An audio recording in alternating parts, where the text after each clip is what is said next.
mengejutkan. Nama Raffi Ahmad dikenal sebagai sosok yang sukses, kaya raya, dan memiliki kehidupan yang diidamkan banyak orang. Namun, siapa sangka di balik semua itu beredar bisik-bisik tentang keterlibatannya dengan praktik pesugihan. Semua berawal pada tahun-tahun awal karier Raffi.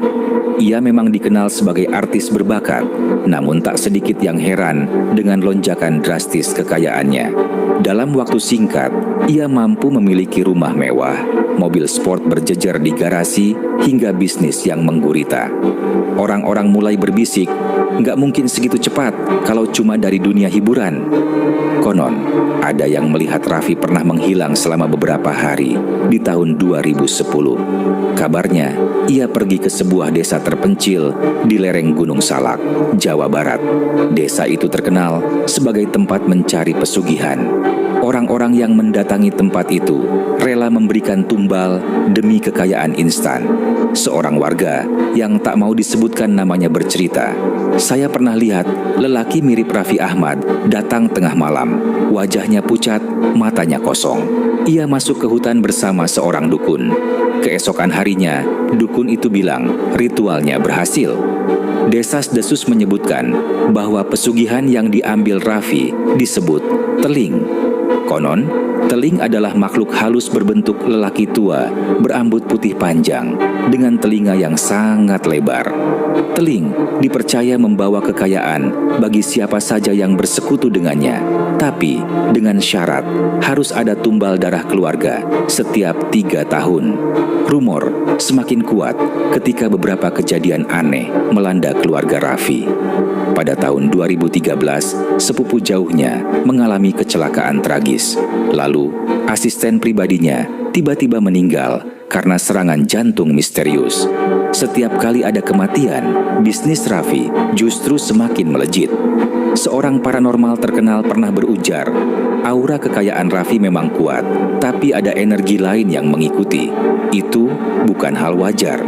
Namun, semua itu hanya bisikan. Raffi sendiri tak pernah mengonfirmasi atau membantah secara langsung. Ia selalu tampil percaya diri dengan senyum khasnya di layar kaca. Tapi, bagi yang peka, sesekali terlihat sorot matanya kosong, seakan menyimpan rahasia besar. Kini, Raffi Ahmad tetap bersinar, namun di balik kesuksesannya, kisah teling pesugihan itu tetap bergaung. Apakah itu hanya mitos atau kenyataan yang terselubung? Hanya waktu yang akan menjawab. Seiring waktu, kehidupan Raffi semakin mewah. Setiap sudut rumahnya dipenuhi barang-barang berharga. Koleksi mobilnya semakin bertambah, mulai dari Lamborghini, Rolls-Royce, hingga mobil sport langka yang hanya dimiliki segelintir orang di Indonesia. Namun, di balik semua itu, ada sesuatu yang perlahan-lahan mulai berubah. Beberapa orang dekat mulai merasakan hal aneh di sekitar Raffi. Nagita, istrinya, pernah bercerita kepada sahabat dekatnya bahwa ia sering merasa diawasi meskipun tidak ada siapa-siapa di rumah. "Kadang aku dengar suara langkah kaki di lorong tengah malam. Pas aku cek nggak ada siapa-siapa," bisik Nagita dengan nada ketakutan. Anaknya, Rafathar, juga mulai menunjukkan perilaku aneh. Bocah yang biasanya ceria itu tiba-tiba sering berbicara sendiri di sudut ruangan. Suatu malam, Rafathar pernah berkata kepada pengasuhnya, "Om Teling datang lagi. Dia duduk di kursi sana." Sang pengasuh yang mendengar itu langsung merinding. Kursi yang ditunjuk Rafathar kosong, tapi udara di sekitarnya terasa lebih dingin dari biasanya. Semakin lama, gangguan semakin nyata. Salah satu asisten rumah tangga yang sudah bekerja selama 5 tahun tiba-tiba mengundurkan diri tanpa alasan jelas. Sebelum pergi, ia sempat berbisik kepada rekan kerjanya, "Aku lihat sosok hitam besar berdiri di samping Pak Raffi waktu dia duduk di ruang tamu. Matanya merah menyala. Aku nggak kuat lagi kerja di sini." Namun, kejadian yang paling menggemparkan terjadi di awal tahun 2024. Salah satu supir pribadi Raffi ditemukan tewas gantung diri di kamar mes tanpa meninggalkan pesan apapun. Warga sekitar percaya ini bukan bunuh diri biasa. Malam sebelum kejadian, beberapa tetangga mendengar suara jeritan samar-samar dari arah rumah tersebut, diikuti suara tawa yang terdengar berat dan menyeramkan. Raffi sendiri mulai terlihat berbeda. Walau di depan kamera ia tetap tampil ceria, orang-orang terdekatnya menyadari ia jadi lebih mudah marah dan emosional. Beberapa teman sesama artis bahkan mulai menjaga jarak. Ada yang bilang, wajah Raffi kadang terlihat lebih tua dari usianya. Matanya seperti menyimpan beban berat dan garis hitam di bawah kelopak matanya semakin jelas. Suatu malam, seorang rekan bisnis yang berkunjung ke rumah Raffi sempat menceritakan pengalaman mengerikan. Saat sedang berbincang di ruang tamu, ia merasa ada sosok yang berdiri di belakang Raffi. Sosok itu tinggi besar dengan telinga yang lebar, menjuntai sampai menyentuh lantai. Namun, ketika ia berkedip, sosok itu menghilang. Aku nggak berani tanya, tapi aku tahu itu bukan manusia. Auranya gelap banget, ujar rekan bisnis tersebut dengan wajah pucat. Sejak saat itu, rumor tentang pesugihan Teling semakin santer. Banyak yang percaya Raffi mulai kesulitan memenuhi syarat tumbal. Konon, semakin lama, permintaan makhluk itu semakin besar. Jika tumbal tidak diberikan tepat waktu, orang yang terikat perjanjian akan mulai kehilangan satu persatu yang ia sayangi. Bukan sekadar harta, tapi nyawa keluarga. Nagita disebut-sebut mulai mengetahui sebagian rahasia ini. Ia beberapa kali terlihat datang ke seorang ustaz terkenal untuk meminta doa dan perlindungan. Namun, tak mudah keluar dari perjanjian pesugihan. Siapapun yang mencoba lepas, risikonya bisa lebih mengerikan. Suatu malam, kamera CCTV di rumah Raffi menangkap sesuatu yang membuat bulu kuduk berdiri. Tepat pukul 03.00 dini hari, terlihat pintu ruang tamu terbuka sendiri. Sebuah bayangan hitam melintas cepat, lalu berhenti di sudut ruangan.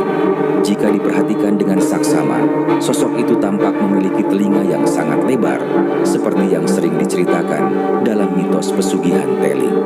Sejak rekaman itu beredar di kalangan orang dalam, rumah Raffi dianggap angker.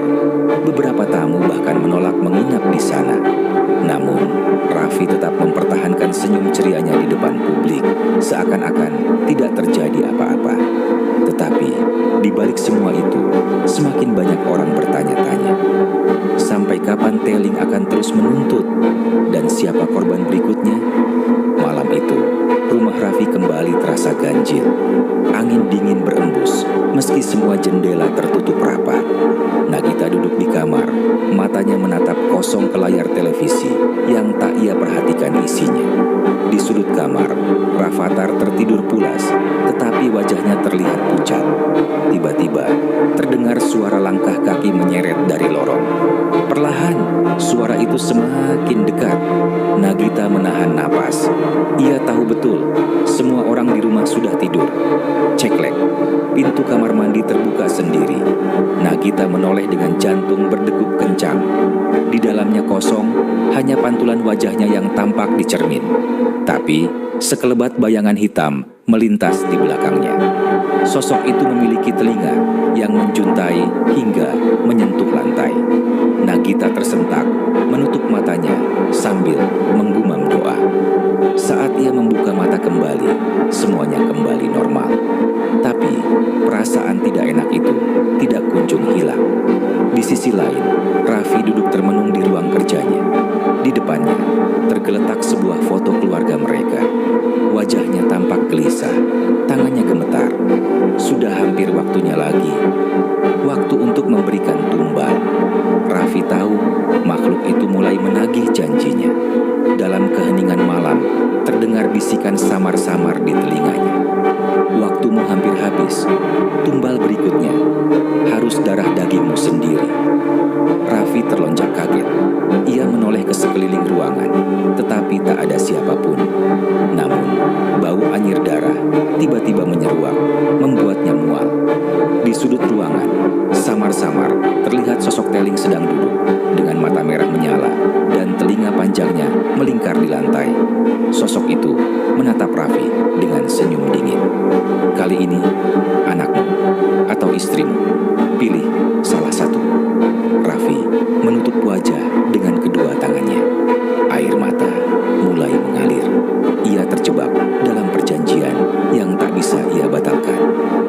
Esoknya, Nagita mulai merasa ada jarak di antara mereka. Raffi menjadi lebih diam, lebih sering termenung, dan tatapannya seperti menyimpan ketakutan. Setiap kali melihat Rafathar, mata Raffi seakan berkaca-kaca, tetapi juga penuh kegelisahan. Di sisi lain, gangguan semakin menjadi-jadi. Perabot rumah sering bergerak sendiri. Lampu kamar Rafathar berkedip-kedip di malam hari. Bahkan, seorang pengasuh baru yang belum sebulan bekerja tiba-tiba histeris dan berteriak melihat bayangan besar melayang di ruang keluarga. Ada yang